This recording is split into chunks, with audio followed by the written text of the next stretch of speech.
আব্বা কিরে খালা লিখা ওই যে তারা কি খাইতেছে? ওরা খায় চা, না আমি যাবো না, তুমি যাও। ওরা খায় চা। আমি কে লেগে যাবো, তুমি যাও। ওরে বাবা রে, ওরা খায় চা। আচ্ছা আব্বা দেহ, এই এলাকার লোকজন তোমারে চিনে, আমারে কেউ চিনে না। আমি চাইলে হবো, তুমি যাও। এলে তোরা আনতে চাইছিলাম না, এ তোর মা আবরটারে লগে আমার লগে দিছে। এখন কথা কিছু বুঝতেছে না, আমি বারবার কইতেছি ওরা খায় চা। আমি যাইতে পারবো না, তুমি যাও। ফালা ফালা, ওরা খায় চা। আমি যাবো না, তুমি যাও। মাথা খারাপ হয়ে গেছে আর কবার কমো।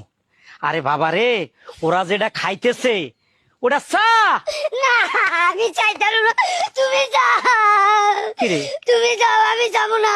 তোরা কি বান্দরে কামড় দিছে লাফাসকা? যে তুমি কও কি আমি চাইতাম, তুমি চাও। তুমি চাইলে কি শরম করে? হ্যাঁ নাকি মানুষ তোমারে মারবো? আরে এটা তো এই বিষয় নয়, এটা তো অন্য বিষয়। ওলাটা মাথায় নেয় না কথাটা। আরে বাবারে, ওরা যেটা খাইতেছে ওটা চা। না আমি চাবো না, তুমি চাও। শোন আমি ভদ্র কথা কই, কি? মাথা ঠান্ডা কর। ওরা যেটা খাইতেছে হ্যাঁ। ওইটা চা। না আবার একই কথা কই।